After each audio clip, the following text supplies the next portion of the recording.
It's Wednesday, November 18th, and this is Now on HNN. I'm confident I'm going to raise heck about it. Reporting of new COVID-19 cases are being delayed. The state says a lack of resources is to blame. I was one of those that said, this is no different than a cold or the flu. And I was proven wrong. I'm Danya Backus with a look at the unrelenting threat of the coronavirus and more promising news on the vaccine front. City leaders say the Honolulu rail project's price tag keeps climbing, and it may take more than a decade to get the full line up and running. It's a trip.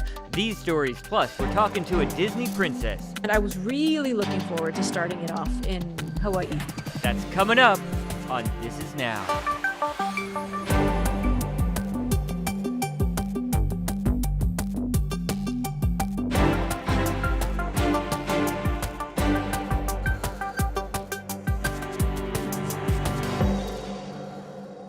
Hey everyone, Jonathan and Ashley here coming to you from the HNN Digital Center. You know, we were getting in a habit of always starting the show with the new coronavirus numbers, but that hasn't been the case lately because the state's been having some delays. That's right. It's a new policy that health leaders and lawmakers have concerns about. So now the statewide numbers now go through two agencies, the Department of Health and the Hawaii Emergency Management Agency. And it's this two-step process that seems to be the problem. Here's Lieutenant Governor Josh Green with more. First of all, how do we fix this? How do we get back to day of reporting when this is actually happening in other states as well? We'll put a little pressure on the Department of Health. They're doing great work, but they're doing a ton of great work. So much more reporting has been going on to the website, as you see. Also with pre-testing and surveillance testing and giving updates in much more real time on contact tracing. It just really overwhelms their capacity. So we're going to press them a little bit more because, as you know, I love to put those numbers on the board and show them every day. So I'll talk with them about it. We need it. Yeah, how about this? From what we were told, it could be something as simple. I don't want to oversimplify, but we were said that it was something as simple as the Department of Health working with HIEMA, and that it could be streamlined by one entity. Is that what it is, or where's the problem coming from?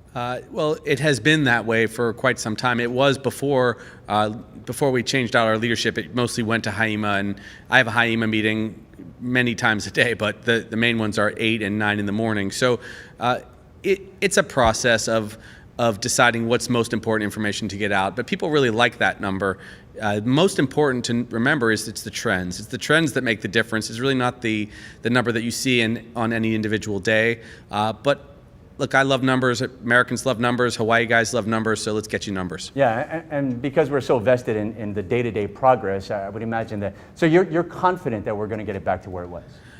I'm confident I'm going to raise heck about it, but I don't know exactly what their capacity will be. But I'll talk to Director Char and try to get us the numbers as close to same day as possible. Okay, well, let's talk a little bit about tourism. And we're seeing small numbers of people come through and fall through the cracks with coronavirus coming into the state. That combined with what we're seeing on the mainland and the explosion in the numbers there, do you have any concern that people are coming in undetected and could potentially spread it within our community? Well, I have concerns about everything, but we are winning right now. Whether or not we can prevent a surge like the mainland is not clear yet. I just went to the mainland to explore what they're dealing with personally these last 4 days, and they are seeing that giant surge. Our Safe Travels program has actually worked far beyond our expectations.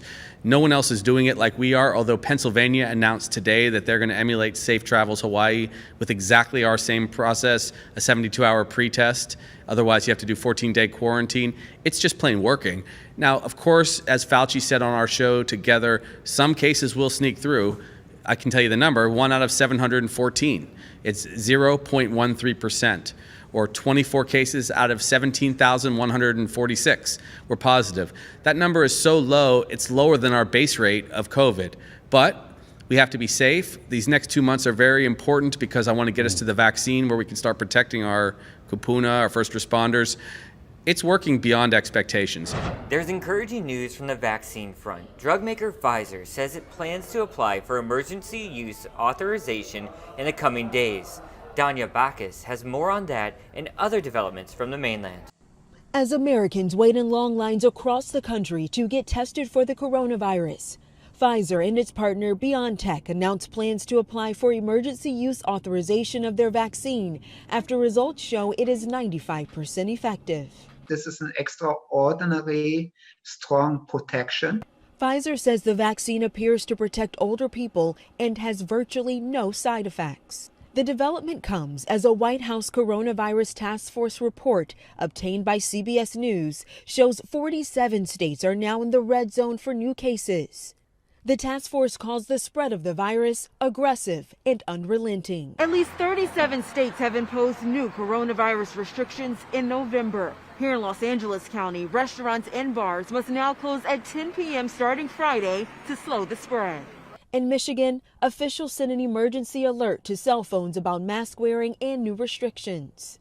Lindsay Wooten of Utah says her mother, father, and grandfather were all in the same hospital with coronavirus. Only her father survived. I was one of those that said, this is no different than a cold or the flu.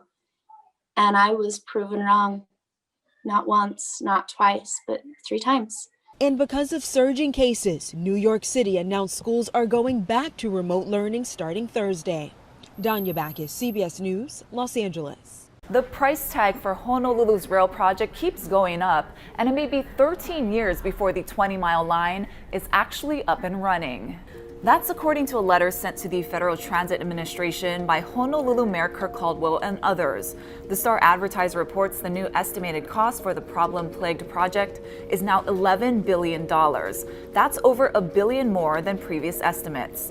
And city leaders also say the train may not run from Kapolei to Ala Moana until 2033.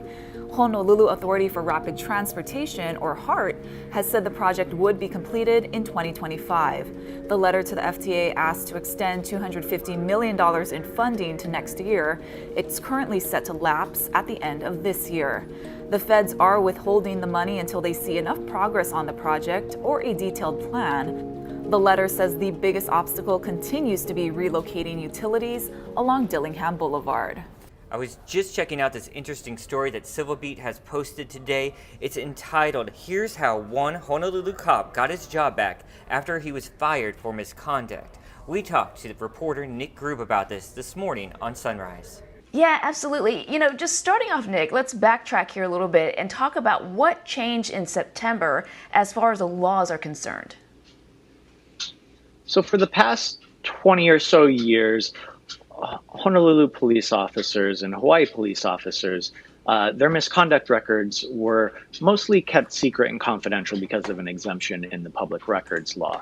Now, that changed over the summer after the killing of George Floyd, a black man, at the hands of a white Minneapolis police officer, and the widespread protests that began after that. Now, the Hawaii legislature responded to that by deciding to pass a law to get rid of this exemption that essentially protected these officers' misconduct records from being made public.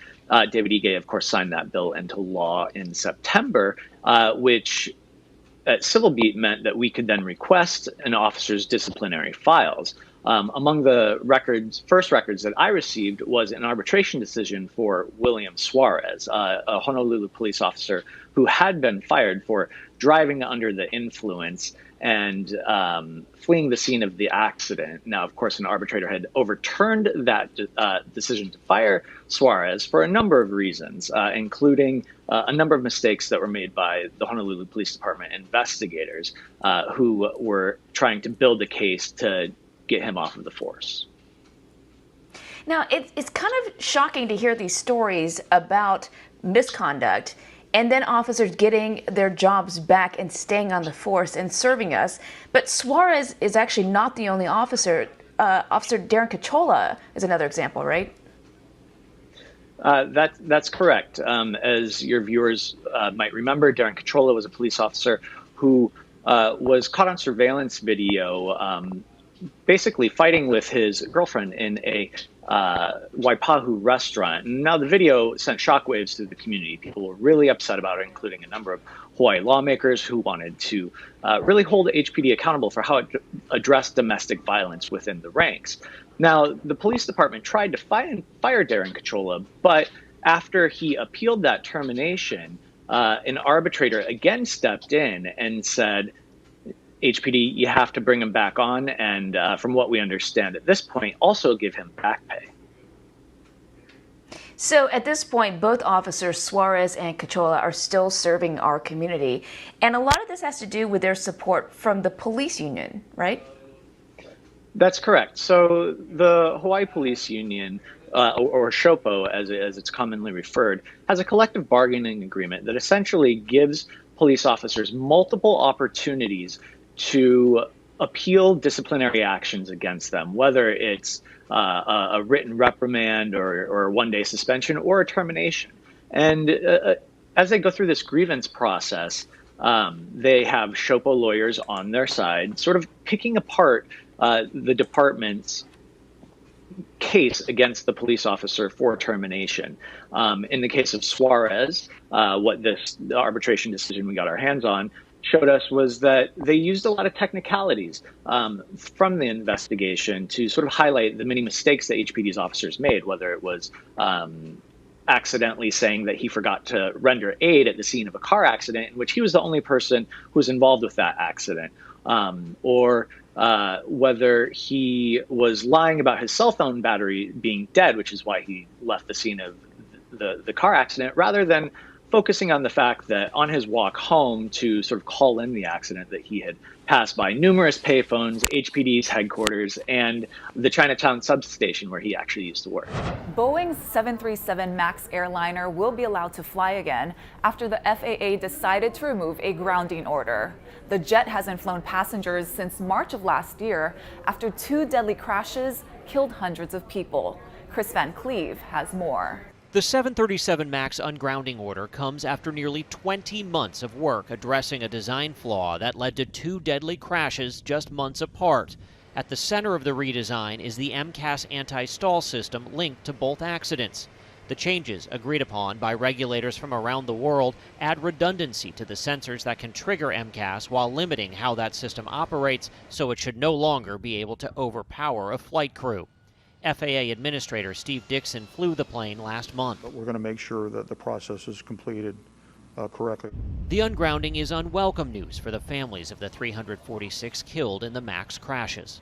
Passengers should look to fly on a different plane than the Boeing 737 MAX. Michael Stumo lost his daughter on Ethiopian 302. There is not yet enough redundancy and modernization of the systems to guard against yet a third crash. Boeing says the plane is safe and will now be able to resume deliveries. The MAX is believed to account for approximately 1/3 of Boeing's revenue over the next 5 years. Its grounding has cost the company an estimated $20 billion. How do you feel about getting behind the controls of the airplane once it goes back into service? I'm looking forward to flying the MAX. 737 Captain Laura Einsettler. When you see the experienced pilots coming on board with confidence in our training and our mastery, and you can know that it's safe. American Airlines says it intends to return the MAX to passenger service as soon as December 29th. What's unresolved, flyers' feelings about getting back on board the MAX. Chris Van Cleve, CBS News, Reagan National Airport, Virginia. And we just got the numbers in from the State Department of Health. They are reporting 1 new COVID-19 death today, along with 71 new cases. The breakdown shows 59 cases on Oahu, 2 on the Big Island, 2 on Maui, and 8 out of state. Now here's Guy Hoggy with the check of your weather.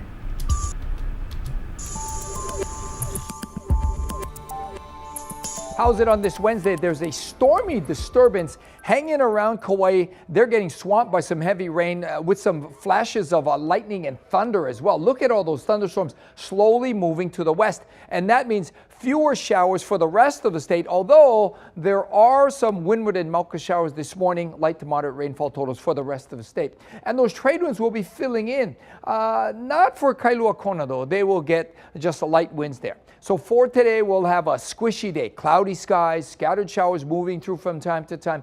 Drier conditions for Maui County. UV index still high on the scale, and there's still some coastal flooding early in the morning for the next couple of mornings. Now, as far as the surf, it's rising for north shores. West shore is getting a little bit of that energy, and because this swell is very north, not many spots are working well, but another northwest pulse is due in tonight. So we've got very cloudy skies today, scattered showers, maybe some thunderstorms for Kauai, drier conditions due in by tomorrow, and stronger trade winds start up into the states on Friday. Keep it here on Hawaii News Now. We'll have all your severe weather updates. Lea Salonga is an actress and singer from the Philippines. She's best known for her work in musical theater and for supplying the singing voices to 2 Disney princesses. I had a chance to talk with her this morning from Manila. You were supposed to be on tour this fall, right? Don't remind me. Yeah, it was supposed to start in Honolulu. Exactly. So it breaks my heart. It's like I had dinner dates planned with friends and with family. I had plans to see specific people when I was over there. And then when my concert tour got canceled, it's like, well, I guess we're going to have to wait a year, maybe 2. I don't know. So, yeah, it was going to be the first stop on my US tour. And I was really looking forward to starting it off in Hawaii. It was going to be fun. I was going to have a good time. And it's always such a magical, spiritual place. So to not be able to go, I was just beyond sad. Well, good news is, rescheduled it looks like, and you have a new CD out if people want to get their fix of your songs, right? Right? There's going to be a CD coming out of my concert at the Sydney Opera House. It's coming out on the 27th, and it'll be available via Amazon. I don't know what delivery times are from the mainland into Honolulu, but I think it's like a few days. And I think it's also available via the streaming services on the same day. And on PBS, there is the concert, the actual concert. And it's going to be on the 27th of November. With your musical career, Broadway, you were the first Asian woman to win a Tony Award, correct? And so I was the first Asian woman in the acting categories, because like an hour before I got my Tony, there was another Asian woman named Willa Kim who won it for costume designing. But the sad thing about Broadway right now, it's also shut down. So what are you hearing from your friends and colleagues in that industry? People are, keeping their heads up and are trying to keep themselves busy and engaged. There are a lot of people, though, that headed home. Some have packed up for good and went back to their home states. Others have packed up just for a little while. 2 well-known voices you are known for in films everyone knows are 2 Disney princesses, Mulan and Jasmine. What's it like being the voice of those cartoon characters in real life? I'm sure you get this question all the time, but I just have to ask. It's crazy. I mean, I feel incredibly lucky that I've gotten to sing for these 2 beautiful, strong, female Disney characters. It's a trip. It's a trip, and it never gets old. Singing the songs does not ever get old. And the meaning, especially with Reflection, the meaning of the song, I guess it evolves over time. I mean, 25 years ago, it was just about a girl who was, figuring out, reflecting on the life choices that she's made and, not knowing what her role in her world is going to be. And then all of a sudden she's launched on this adventure. Now, many, many years later, it's kind of become a personal anthem for representation, and not necessarily, that is not necessarily embedded in the meaning of the song, but it's kind of a benchmark for me as I'm, as an Asian performer in this industry, and being able to look back and seeing hardly any representation in 1995 and in 1998 when the movie was released, versus, 2018, 2019, and seeing things like Crazy Rich Asians and even Crazy Ex-Girlfriend, and, seeing, beautiful, sexy Asian men and Asian women on a screen, and people just heading to the theater in droves to support it. And it's important to see ourselves reflected on TV, on stage, on film. And that will really motivate people that look like me to go. What a great woman there. Oh yeah, she's so talented. Yeah, here's what the internet's talking about, guys. So KFC unveiled 2 new restaurant designs for the coronavirus era. Take a look. One emphasizes the drive-through, which made up 60% of the company's third quarter sales. It features 2 drive-through lanes with one dedicated for mobile order pickup. Now the other design ditches the traditional dining room, giving it less square footage.